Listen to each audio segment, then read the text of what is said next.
That's not the main cycle. If you look at the Epoch data, the Iceland core data, or the Greenland data, what you're going to find is a 105,000 year cycle. That's the big one. And I think that that is the crustal slip cycle, and that the last one just happened, and we're good for 85,000 years, thankfully. But it's not like rosy news, because after the first cycle, after the 104,000 year cycle, David, you have the first precessional cycle. Then after that, it's an ice age for the next 4 cycles. The next 4 precessional cycles is a deep ice age.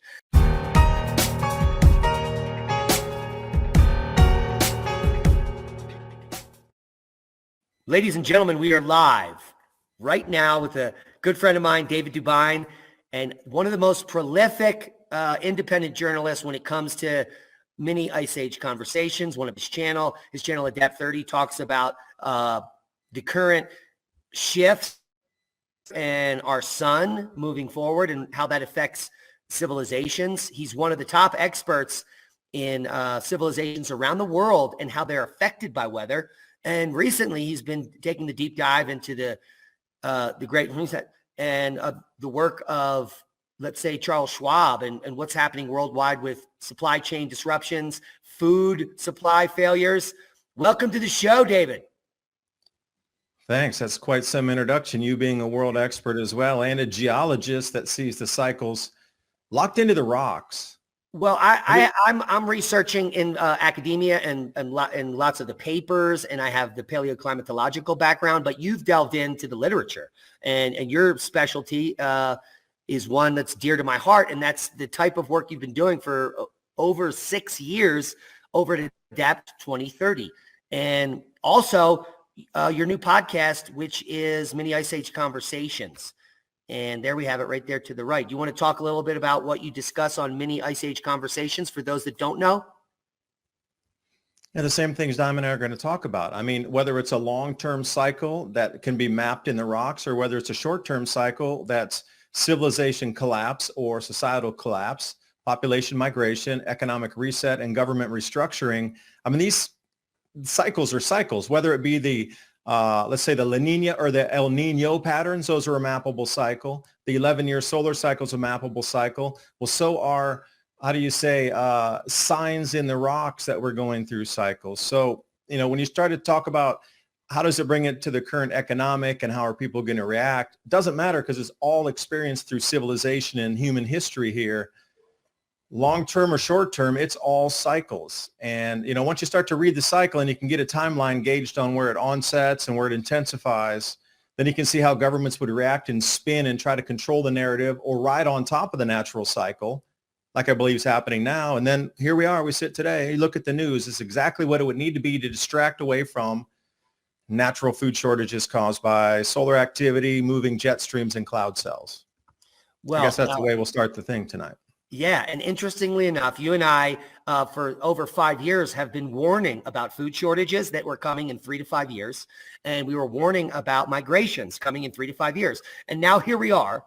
The climate hasn't shifted significantly, but it has. We've reached back down to baseline of the last 30 years of temperature in the last monthly update coming from the UAH global satellite. But geopolitically, the world is a different place. And we've seen just in the last few years, mass migration of people. And now with this war in the Ukraine, we have tens of millions of people, mass migrations again. And this is just ramping up. What are your thoughts on the ramping up of the migrations? And then we'll get to the food shortages. They all overlap. See, the extremes on the cold or the heat where we're coming into, it's starting to be felt or seen now. And it seems like the winds are really out of kilter, and it seems everything's a little bit windier, which would be expected if your atmosphere is going to go out of sync during this same cycle. But again, you had to mask that. So think about it. You got 2 choices here. You're a set of world body governments back in, say, 1990, and you have 2 choices. You can tell the masses what's coming in the next solar cycles that will usher in this ability for us not to be able to grow enough food on the planet, because the planting and the harvesting season will be out of the normal range, and we might get some losses and gargantuan losses because of early freezes or late freezes all coming in the springtime. Or you could come clean and say, hey, we're going to have a huge problem coming up in the 2020s, and we need to get our communities ready, and you need to get way more self-sufficient and get off the decentralization here and come back into local communities like our grandparents or pioneering lifestyle communities did. But nope, they took us right down into the centralization boulevard, if you will, and everything got centralized. And there's so much dependence on the central systems for delivery of everything. That's going to get yanked out because it just doesn't seem to work during these grand solar minimum cycles.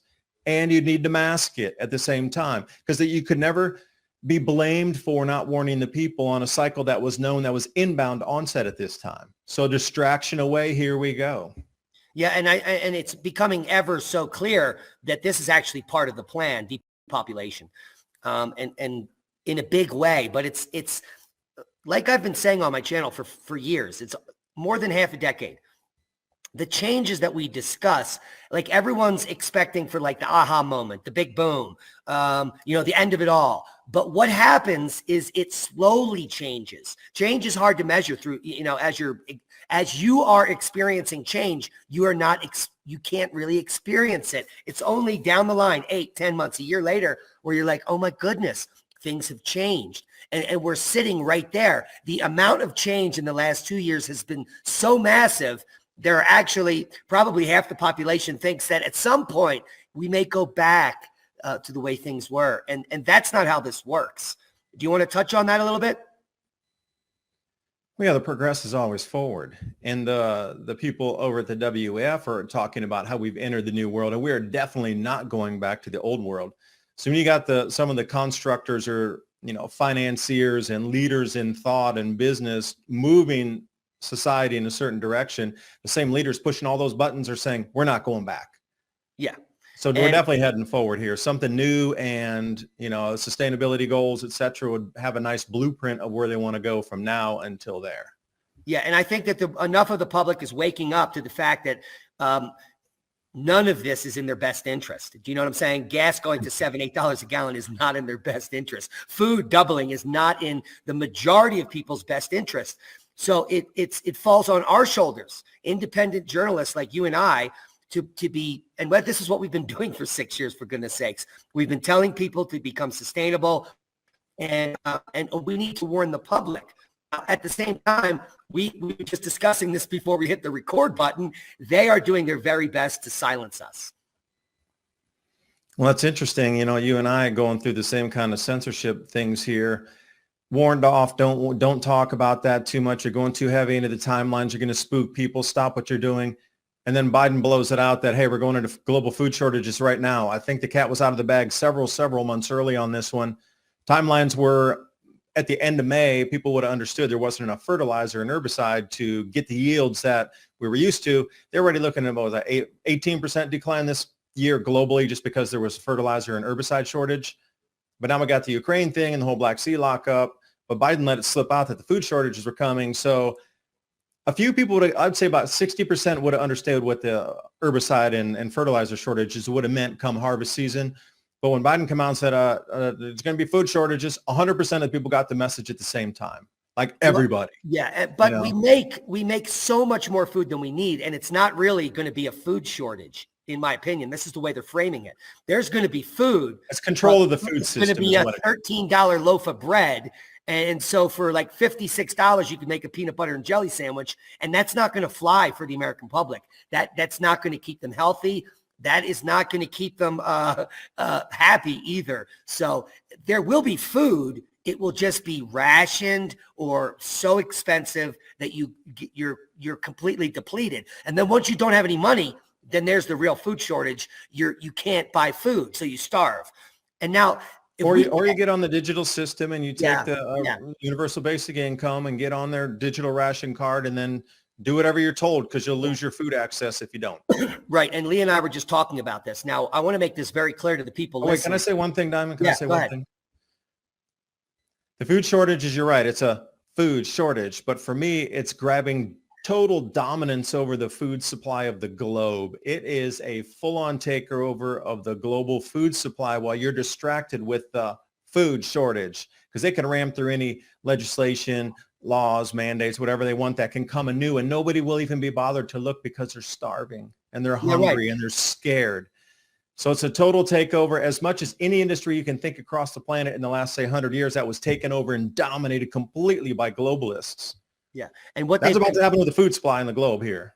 Right. And when they digitize the money here in the U.S., what they found in researching in the last few years is that there is no way that the U.S. digital currency can be on the blockchain because they can't control it. So it's not going to be a blockchain digital currency. It is going to be a central bank controlled digital currency from the World Monetary Fund or something like that, that every single penny that's transacted, every single penny, right now, probably less than 30% of all money is known what the transactions are. Because it's like where I live, it's all cash. Like no one writes down what you just threw $30 on. And so, but once they shift, every single penny is going to be known. There will be no way to not pay your income tax. Distributed ledger settlement, I think, is where they're going to go. They've been talking with Ripple for so long. And, that whole thing when XRP got stuck off to the sidelines and nobody could trade it and every exchange dropped it. Again, look at the narrative, just like COVID. Every nation followed lockstep. They all had the exact same protocols across the entire globe, and that was it. Bam. Now we're seeing the exact same thing with food. Now they're all talking about food shortages, food, lockstep across the entire globe. They're going to ration it. But then with XRP, the same thing. And all across the entire globe, the same parroted narratives in media. Don't touch it. It's the security. Don't touch it. Totally delisted everywhere. But suddenly, IMF and Bank for International Settlements talking about using it as a settlement instrument, and to piggyback on that for exactly what you're talking about here, central bank digital currencies and the new digital dollar. Like it can literally run every single currency of every country on the planet. And I think that's why it was taken offline, so it couldn't be traded, but now it's held. So if you own some, you just won the lottery by having some before it got delisted. So it'll be a distributed ledger settlement. But yeah, there's always going to be people outside the system though. There's always going to be trading, bartering, black market, gold, silver, anything. I need a tool. You need some fruit. I need some seeds. You need a shoelace, whatever. I make shoelaces. I got the wax here. We got bees. I make my own fabric because we save the cattails down at the pond there, and we, whatever. There's always, it's cattail season coming in. So I'm, down here looking at the pond, waiting for them to come up with the grass, figure if I want to get the shoots or if I want to wait for them to go to the small heads or harvest the pollen this year or what. I don't know. This cattail season coming up. So we got 2 ponds real close to us. Okay. What are you prepping now the most as we move into this shift? What are you doing? Knowledge. Because if somebody has a sliver of a skill and then we have either a book or, I know downloadable stuff might not be the best unless you have your own complete power system to be able to get it on your device, but to get as much knowledge as you can now and build those skills and find other people who have similar skills at this time while we can. I really think we don't have much time left, Diamond, like seriously, just months, plural. And it's going to start to implode, and you'll see a lot of lockoffs and countries not exporting food.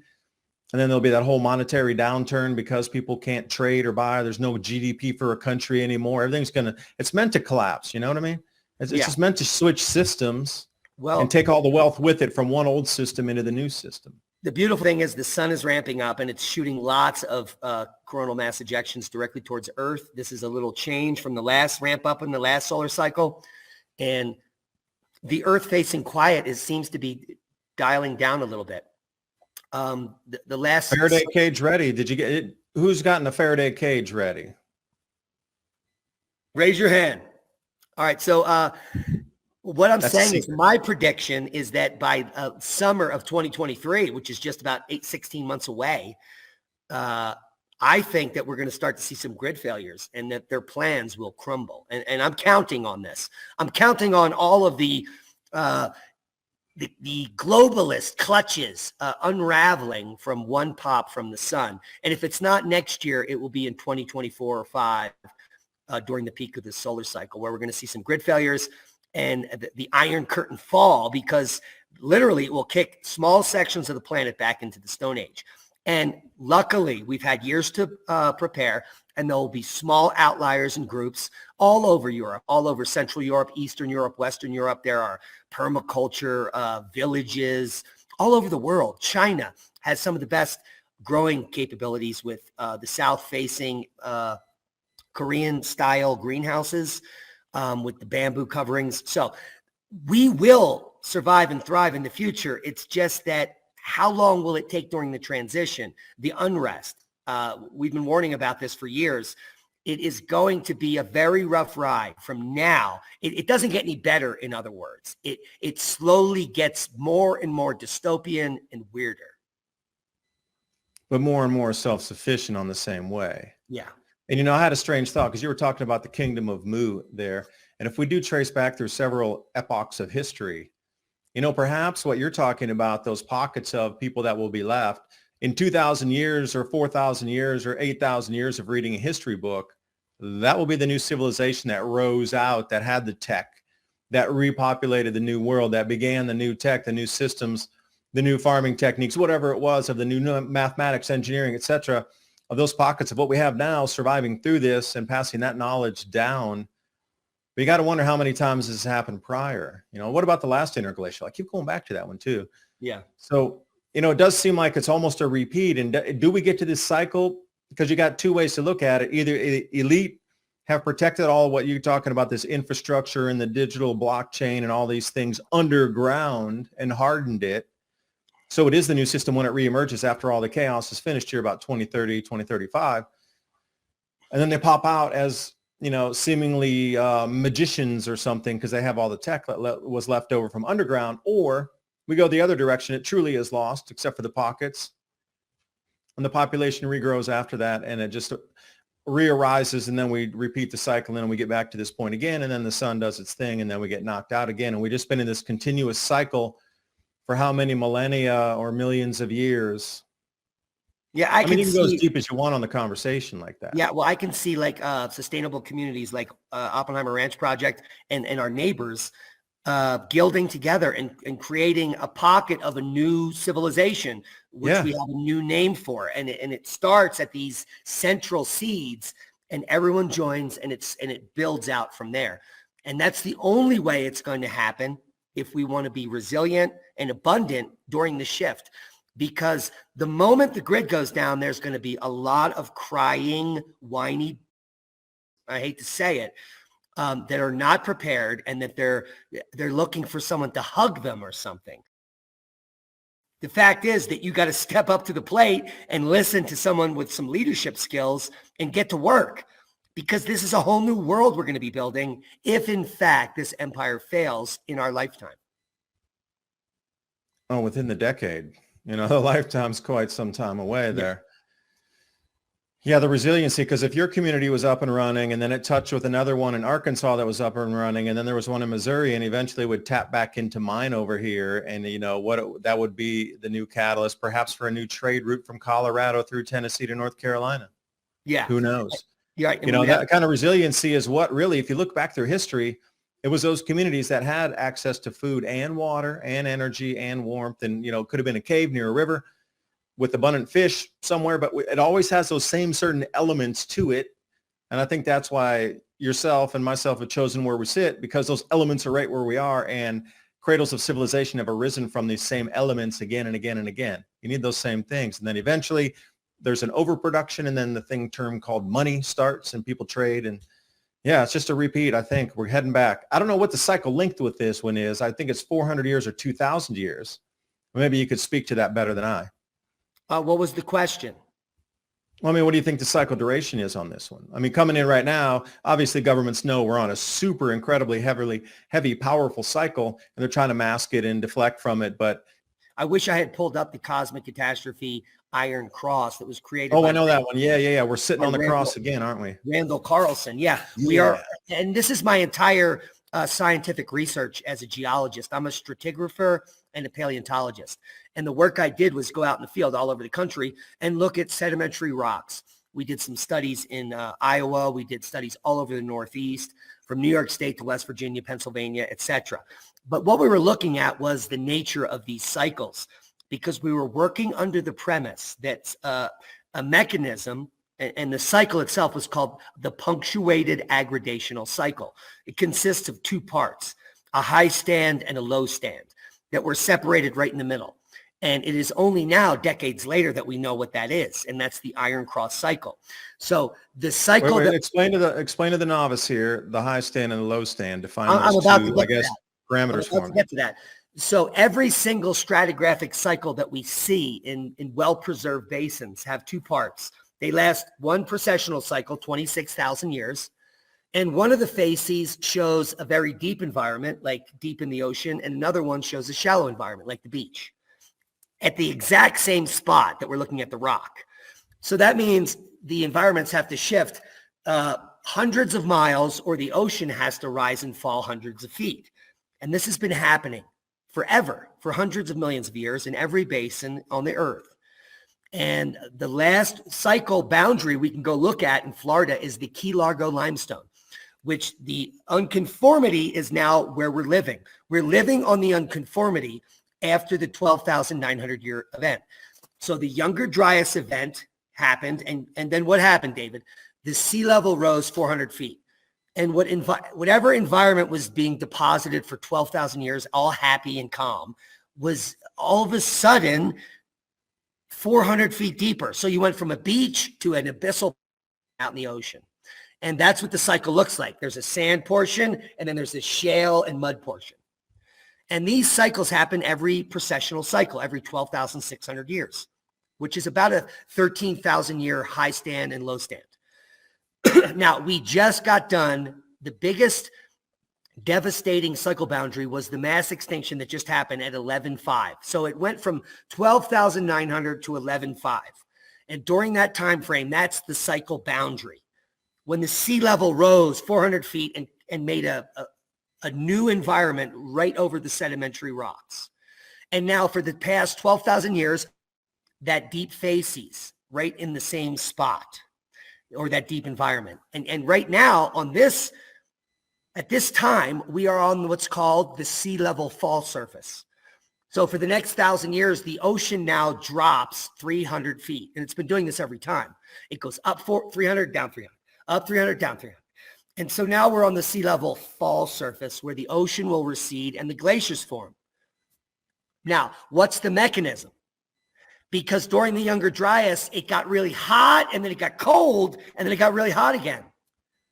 So we're expecting it to do the same thing during this potential flexure point. It will get extremely hot, maybe because of a solar outburst, and that will be immediately followed by a rapid glaciation and a sea level fall.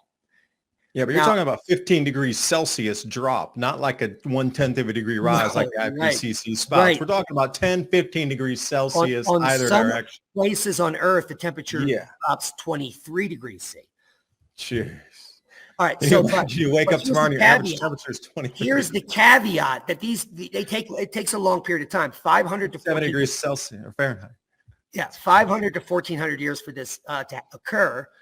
And what is the mechanism? Is it a solar outburst that burns the earth, scorched earth, everything gets heated up, and then clouds form and it gets dark, and then it's snowball earth, it gets freezing cold, and it snows for a decade? I mean, this is what we have to look forward to. If this event happens in our lifetime, wow, you better get out your notebooks and start taking notes and burying those pages.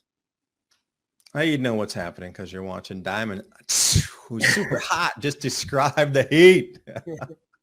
Yeah. Yeah. And see, that's the thing that I don't like is the IPCC here is squawking about a 1/10 of a degree, a 1/4 of a degree rise. But, in just not even 12,000 years ago, it went up 10 degrees Celsius. And how fast was that rise? Just 100 years, it went up 10 degrees Celsius off the bottom of the Younger Dryas. Like straight up. 14 degrees in 150 years. 14 degrees C. That's like 25 Fahrenheit. Yeah. Average temperature. And if the average temperature on Earth were to drop 3 degrees today, it would be snowing all over the place. In places where people wouldn't ever expect it, it would snow all the way to the Everglades for the next month or two if it was that low. A 3-degree temperature shift, average global temperature, is massive. And when we're talking about 0.03 up and down, everyone's like, oh, we're burning up. It's almost embarrassing. It's impossible as a climatologist to even notice the change on the Earth's surface. Weather changes every day, place to place. There's always record highs and lows, always, even in global warming and global cooling. And so the deception from the mainstream media and the way they write a headline that if you read the article there is no information in the article about the headline. It's the exact opposite information. Humor me for a second on a million-year time span. Like if you're looking at the Younger Dryas in a 10 or let's say 14 degree movement of temperature, like where does that register off 1,000,000 degrees? Is that just like a little tiny bump that barely registers? Or, really, if you're looking at a much, much longer time span, let's say 5 million years. Yeah. Where does that really register on there as in terms of hugeness on a 5 million year time period, 1 million year? It probably would just be like a little dip, maybe even barely even discernible on that line. No, not at all. In fact, if you just take a look at the Epoch data, look at all the ice core data and the proxy data that has been laid on that and has been rehashed now for 3 decades. I mean, it's pretty high resolution. The Younger Dryas event is the same exact event that happened 104,000 years ago. This is a 100,000 year cycle. And then if you go back to 230,000 years ago, it's the same event. So this is if you were to talk about You're getting a square wave pattern then instead of a sine wave.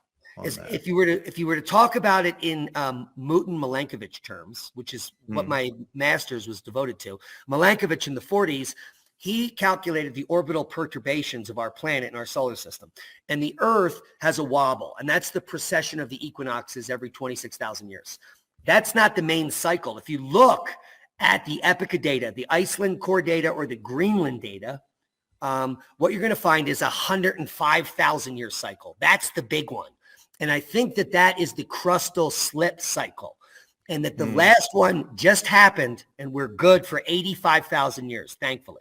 But it's not like rosy news, because after the first cycle, after the 104,000 year cycle, David, you have the first precessional cycle. Then after that, it's an ice age for the next 4 cycles. The next 4 precessional cycles is a deep ice age.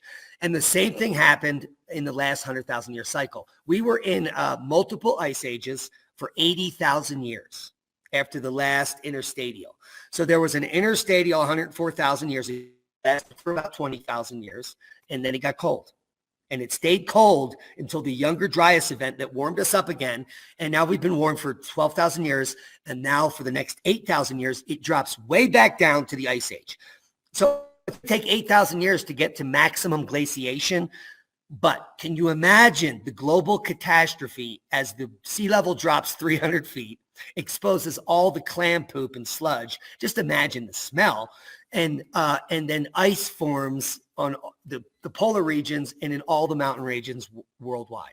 Now, what you're going to get is some amazing growing environments, which is why we picked the area here at Oppenheimer Ranch Project. If there are glaciers forming in the Rocky Mountains, every spring we are going to have the most epic freshwater runoff into our valley that has ever been seen. And there is evidence that the river gets 130 feet deep here. It did during the last event, and which is why our barn is 160 feet above the river, because we want riverfront.